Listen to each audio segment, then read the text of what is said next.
धुआंधार और सस्ती ईरानी मिसाइलें जिन्हें बड़े ही प्यार से सोशल मीडिया पर लोग मछली, सांप और न जाने कौन कौन से नामों से बुलाते हैं, अब उसे लेकर बड़ा कबूलनामा आया है जिसने दुनिया भर को हैरान करके रख दिया है। क्योंकि जिस हथियार को कई लोग हल्के में ले रहे थे, वही अब एक बड़े देश की सबसे बड़ी कमजोरी बनता हुआ नजर आ रहा है। ताजा रिपोर्ट्स में खुलासा हुआ है कि ईरान की मिसाइल ताकत ने इसराइल की रक्षा व्यवस्था की पोल खोल दी है। और ये कोई सामान्य दावा नहीं, बल्कि इसराइल के ही रक्षा तंत्र से जुड़े अधिकारियों के हवाले से सामने आया है।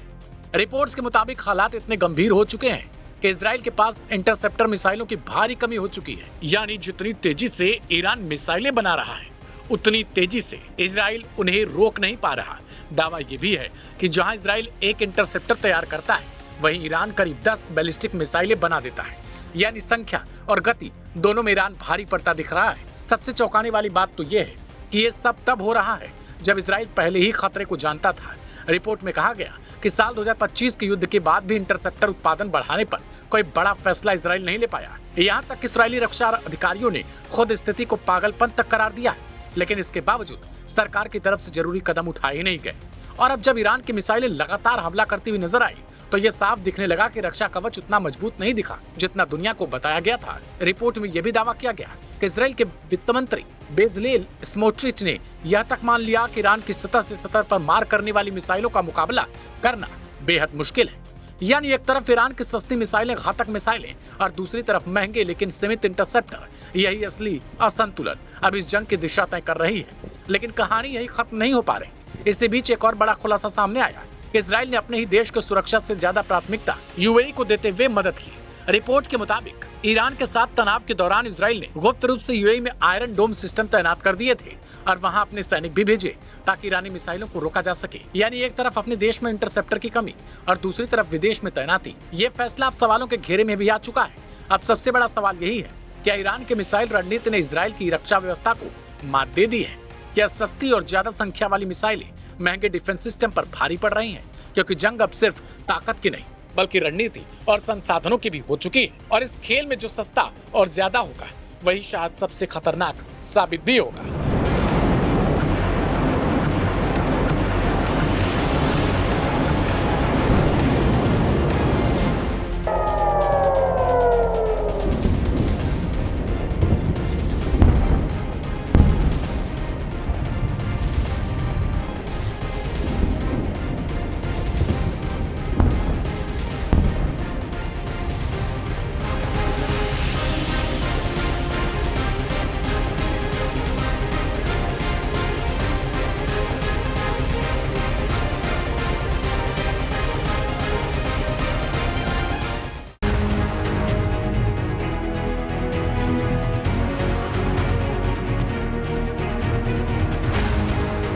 मिडिल ईस्ट में चल रहे युद्ध के बीच ईरान के विदेश मंत्री अब्बास अराक्ची की रूस की यात्रा से राष्ट्रपति डोनाल्ड ट्रंप भड़क गए हैं।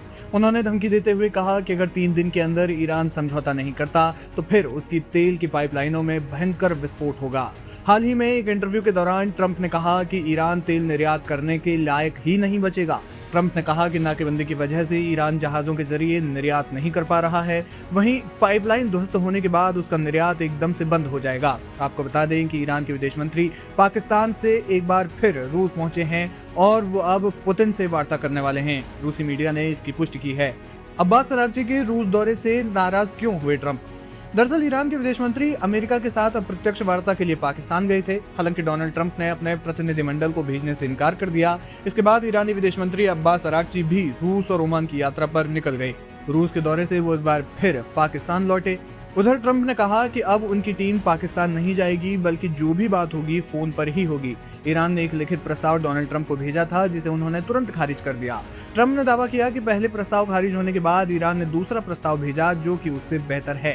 उन्होंने कहा कि वार्ता के लिए आने जाने में सफर बहुत करना पड़ता है और सारी बातें फोन पर होंगी। ईरान जब चाहे उन्हें फोन कर सकता है। जानकारी के मुताबिक ईरानी विदेश मंत्री एक बार फिर रूस चले गए और ईरान का कहना है कि मॉस्को में अब आगे की बातें होंगी।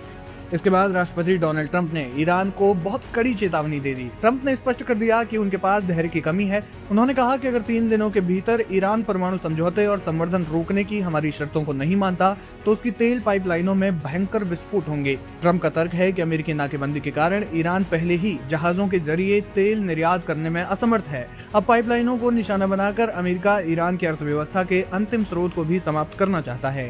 ट्रंप ने कड़े शब्दों में कहा कि इस हमले के बाद ईरान तेल निर्यात करने के लायक नहीं बचेगा। कुल मिलाकर दोनों देशों के बीच लगातार तनाव बढ़ता जा रहा है। अब जब ट्रंप पहले से ही हमले की धमकी दे रहे थे तो ठीक उसी समय अमेरिकी मीडिया आउटलेट एक्सियोस ने एक चौंकाने वाली रिपोर्ट प्रकाशित की। सूत्रों के अनुसार ईरान ने पाकिस्तान के माध्यम से अमेरिका को नया प्रस्ताव भेजा। ईरान ने चाल चलते हुए परमाणु मुद्दे को पीछे धकेल दिया और व्यापारिक शांति का प्रस्ताव रखा। ईरान इस महत्वपूर्ण जलमार्ग से नाकेबंदी हटाने के लिए तैयार है ताकि वैश्विक तेल आपूर्ति बहाल हो सके। दोनों देशों के बीच जारी सैन्य तनाव को तुरंत खत्म करने का इसमें प्रस्ताव शामिल है। वहीं ईरान चाहता है कि यूरेनियम संवर्धन और परमाणु भंडार पर बातचीत तब शुरू हो जब आर्थिक स्थिति सामान्य हो जाए। इसके बाद ट्रंप को यह प्रस्ताव सही लगा और उन्होंने कहा कि फोन पर बातचीत होगी। लेकिन जब अब्बास अरागची रूस की यात्रा पर निकले तो इससे ट्रंप और ज्यादा भड़क गए। वे नहीं चाहते कि ईरान को किसी भी देश का समर्थन मिले क्योंकि वैसे ही अमेरिका को इस युद्ध में भारी क्षति पहुंच चुकी है। ऐसे में अगर रूस ईरान को और हथियार मुहैया करवाता है तो इससे अमेरिका की मुश्किलें और ज्यादा बढ़ सकती है। देखना यह होगा कि युद्ध आगे भड़कता है या फिर वास्तव में कोई बातचीत हो पाती है। जो भी होगा वो देखना बेहद दिलचस्प होगा।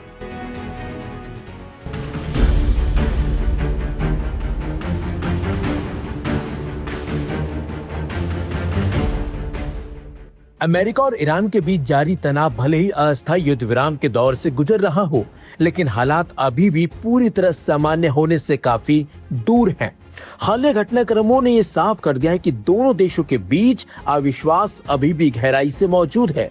इसी बीच एक नई कूटनीतिक हलचल ने उम्मीद जगाई है कि शायद बातचीत का रास्ता फिर से खुल सकता है। ईरान के विदेश मंत्री अब्बास अरागची एक बार फिर पाकिस्तान की राजधानी इस्लामाबाद पहुंचे हैं, जिससे संकेत मिल रहे हैं कि क्षेत्रीय स्तर पर बातचीत को आगे बढ़ाने की कोशिशें तेज हो रही हैं। इससे पहले वे बिना अमेरिकी प्रतिनिधि मंडल से मिले ही लौट गए थे, जिससे डोनाल्ड ट्रंप ने भी नाराजगी जताई थी। ईरानी समाचार एजेंसी ISNA के मुताबिक अरागची का मकसद पाकिस्तान के नेतृत्व को ईरान के रुख से अवगत कराना और मिडिल ईस्ट में जारी संघर्ष को समाप्त करने के लिए संभावित ढांचे पर चर्चा करना है। गौरतलब है कि वे पहले इस्लामाबाद में मौजूद थे, फिर मस्कट चले गए थे और अब दोबारा इस्लामाबाद लौटे हैं। इसी बीच ईरान के अन्य राजनयिक तेहरान में आंतरिक सलाह मशविरा में जुटे हुए थे। दूसरी तरफ अमेरिकी पक्ष में भी अनिश्चितता देखने को मिली। व्हाइट हाउस ने पहले घोषणा की थी कि ट्रंप के शांति दूत स्टीव विटकॉफ और जेरेड कुशनर पाकिस्तान जाकर वार्ता को आगे बढ़ाएंगे, लेकिन बाद में ट्रंप ने यात्रा रद्द कर दी। उन्होंने साफ कहा कि बेमतलब की बातचीत में समय गंवाने का कोई फायदा नहीं है।